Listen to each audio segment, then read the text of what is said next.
Well,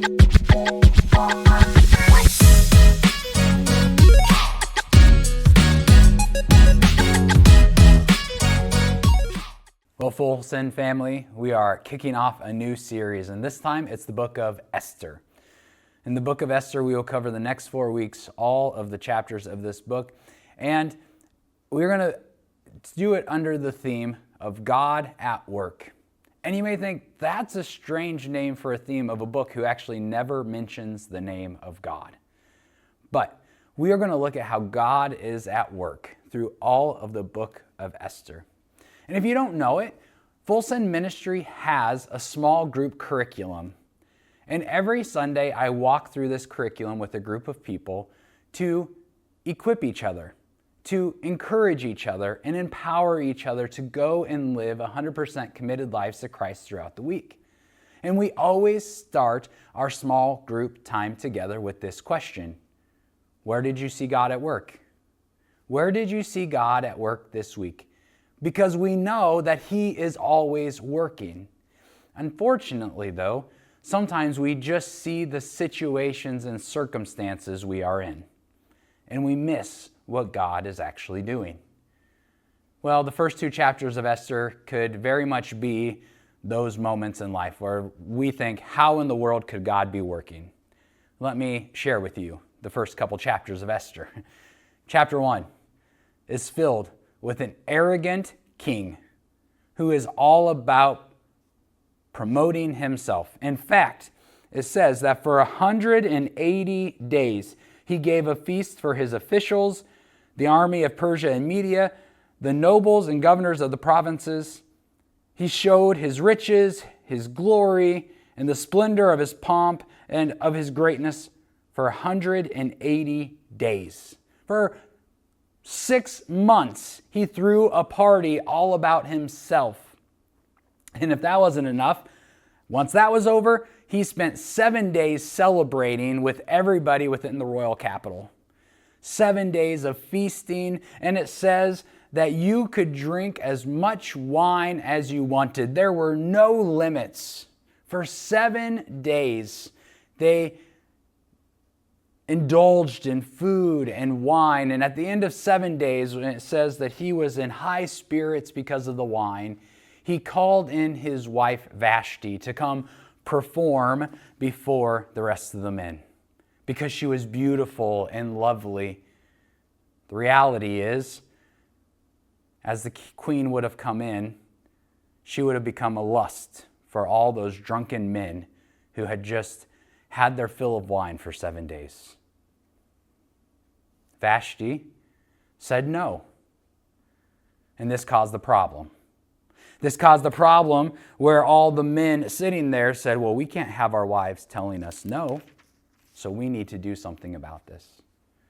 Now I want to pause here because this is a sensitive topic. The reality is, disrespect is not appropriate. I have watched too many people disrespect others without consequence. You know what happens? They continue to disrespect others.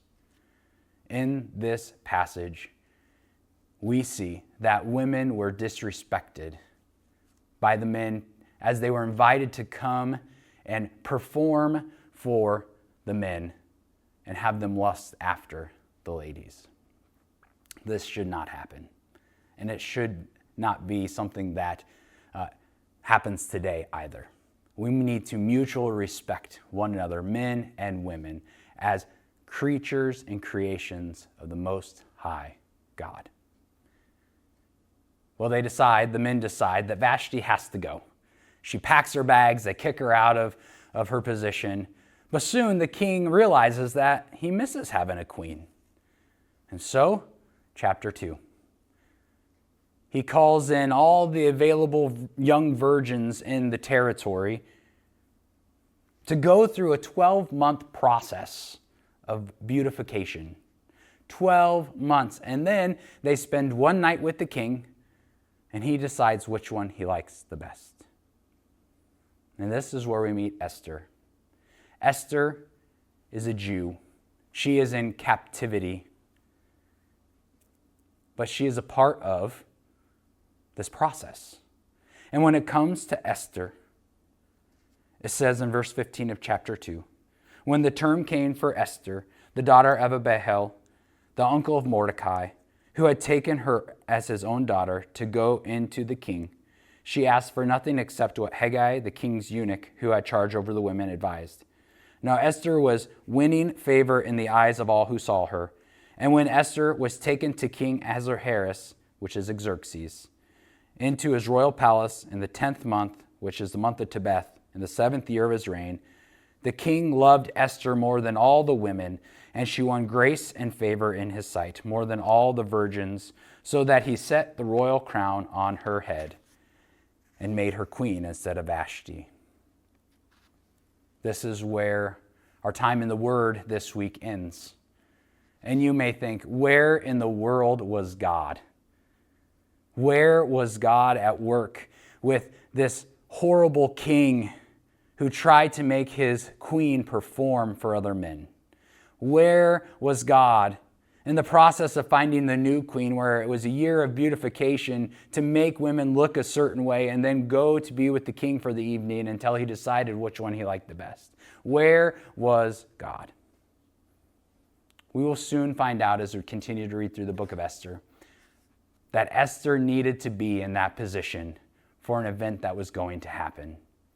And there was no other way for Esther to be in that position if Queen Vashti was still there. And so I see God at work when Queen Vashti stood up against King Xerxes. I see God at work when King Xerxes in his pride with all the other men said, nope, Vashti, you have to go. And I see God at work having Esther being chosen out of all the other women that were there to fulfill his plan.